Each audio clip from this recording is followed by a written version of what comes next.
మాజీ మంత్రి Adimulapu Suresh ground level politics తో కొండిపి నియోజకవర్గంలో తెలుగుదేశం పార్టీకి నిద్ర పట్టకుండా చేస్తున్నారు. వైఎస్ఆర్సీపీని బలోపేతం చేసే ప్రయత్నం చేస్తున్నారు. 2019 ఎన్నికల్లో ఎర్రగొండపాలెం నియోజకవర్గం నుంచి గెలిచారు, ప్రకాశం జిల్లా నుంచి. కానీ 2024 ఎన్నికల్లో జగన్మోహన్ రెడ్డి ఆదేశాల మేరకు కొండిపి నియోజకవర్గం నుంచి పోటీ చేసి ఓడిపోయారు. ఓటమి తర్వాత పార్టీ కార్యక్రమాలను యథావిధిగా అమలు చేస్తున్నారు. అదే సమయంలో సక్సెస్ఫుల్ గా పూర్తి చేస్తున్నారు. పార్టీ కార్యకర్తలకు అండగా నిలిచే ప్రయత్నం చేస్తున్నారు. పార్టీ కార్యకర్తల పైన తెలుగుదేశం పార్టీ కేసులు నమోదు చేసినా, దాడులు చేసినా, దౌర్జన్యాలు చేసినా నేరుగా రంగంలోకి దిగుతున్నారు.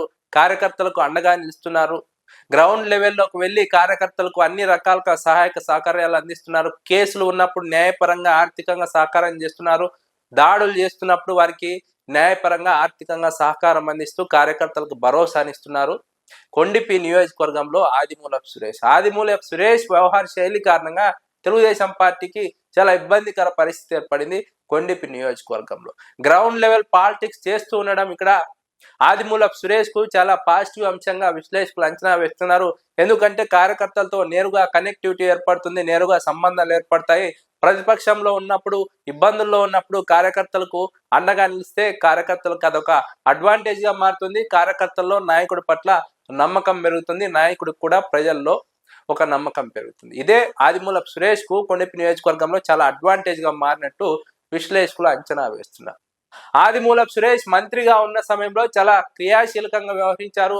ఒకవైపు విద్యాశాఖ మంత్రిగా బాధ్యతలు నిర్వర్తించారు, మరోవైపు మున్సిపాలిటీ శాఖ మంత్రిగా కూడా బాధ్యతలు నిర్వర్తించారు.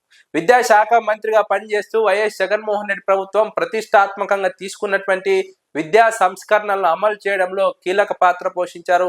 ముఖ్యంగా అమ్మ ఒడి విషయంలో కానీ, ప్రభుత్వ పాఠశాల అభివృద్ధిలో కానీ, నాడు నేడు కార్యక్రమాన్ని అమలు చేయడంలో కానీ, మరోవైపు ప్రభుత్వ పాఠశాలలో ఇంగ్లీష్ మీడియం విద్యను ప్రవేశపెట్టడంలో కానీ జగన్మోహన్ రెడ్డి తీసుకున్నటువంటి ప్రతి నిర్ణయంలోనూ ఆదిమూలపు సురేష్ విద్యాశాఖ మంత్రిగా క్రియాశీలక పాత్ర పోషించారు.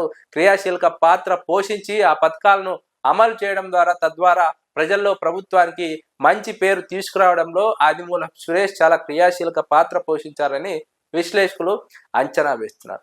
అదే సమయంలో మున్సిపల్ శాఖ మంత్రిగా పనిచేస్తూ మున్సిపాలిటీల అభివృద్ధిలోను, మౌలిక సదుపాయాల అభివృద్ధిలోను, మౌలిక వస్తువుల కల్పనలోను, అదేవిధంగా మున్సిపాలిటీల సుందరీకరణలోను ఆదిమూలపు సురేష్ చాలా క్రియాశీలక పాత్ర పోషించారు. మంత్రిగా తన బాధ్యతలను నిర్వర్తించారు.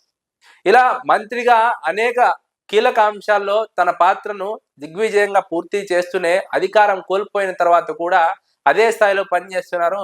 గ్రౌండ్ లెవెల్ పాలిటిక్స్ అని ఒక రాజకీయ వ్యూహంతో ముందుకు వెళ్తున్నాం. తెలుగుదేశం పార్టీకి ఇబ్బందికర పరిణామంగా విశ్లేషకులు అంచనా వేస్తున్నారు.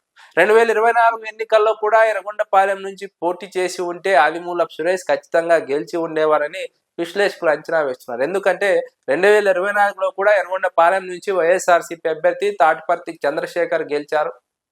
అదే ఆదిమూలపు సురేష్ కనుక అక్కడి నుంచే పోటీ చేసి ఉంటే ఆయన కూడా గెలిచి ఉండారని విశ్లేషకులు అంచనా వేస్తున్నారు. అయితే జగన్మోహన్ రెడ్డి ఆదేశాల మేరకు కొండిప్పికి వెళ్లారు, కొండిప్పిలో పోటీ చేశారు, ఓడిపోయారు. అయినప్పటికీ కూడా తన ప్రత్యేకమైనటువంటి రాజకీయ వ్యూహంతో, ప్రత్యేకమైనటువంటి రాజకీయ సంకల్పంతో ముందుకు వెళ్తూ అక్కడ తెలుగుదేశం పార్టీకి నిద్ర పట్టకుండా చేస్తూ ఉండడం, వైసీపీ క్యాడర్ కు అండగా నిలబడుతుండడం, ప్రజల్లోకి తెలుగుదేశం పార్టీ అవినీతి అక్రమాలను తీసుకువెళ్తూ ఉండడం, ప్రభుత్వ వైఫల్యాన్ని ఎండగడుతూ ఉండడం, ఒకవైపు సోషల్ మీడియా ద్వారా ప్రభుత్వం పైన పోరాడుతూనే క్షేత్రస్థాయిలోకి వెళ్ళి గ్రౌండ్ లెవెల్లో పార్టీకి అండగా నిలబడుతూ ప్రజల్లోకి వాస్తవాలను తీసుకువెళ్లే ప్రయత్నం చేయడం ఇక్కడ ముఖ్యంగా తెలుగుదేశం పార్టీకి ఇబ్బందికర పరిణామంగా మారుతోంది. వైఎస్ఆర్సీపీ బలపడడానికి కారణమవుతోంది. అదే సమయంలో ఆదిమూలపు సురేష్ కు స్పెషల్ అడ్వాంటేజ్ గా మారిందని విశ్లేషకులు అంచనా వేస్తున్నారు. Adimulapu Suresh ground level politics వ్యూహం కారణంగా ఒకవైపు పార్టీ బలపడుతోంది, కార్యకర్తలకు ఒక భరోసా తగ్గుతోంది, మరోవైపు తెలుగుదేశం పార్టీ అవినీతి అక్రమాలను ఎండగట్టుతూ ఉండడం ఇక్కడ వైఎస్ఆర్సీపీ గ్రాఫ్ పెరగడానికి ప్రధాన కారణమని విశ్లేషకులు అంచనా వేస్తున్నారు. చాలా సర్వేల్లో కొండిపి నియోజకవర్గంలో వైసీపీ గ్రాఫ్ పెరుగుతోందని విశ్లేషకులు అంచనా వేస్తున్నారు. చాలా సర్వేలు ఇదే విషయాన్ని వెల్లడించినట్టుగా కూడా రాజకీయ వర్గాల్లో చర్చ సాగుతోంది.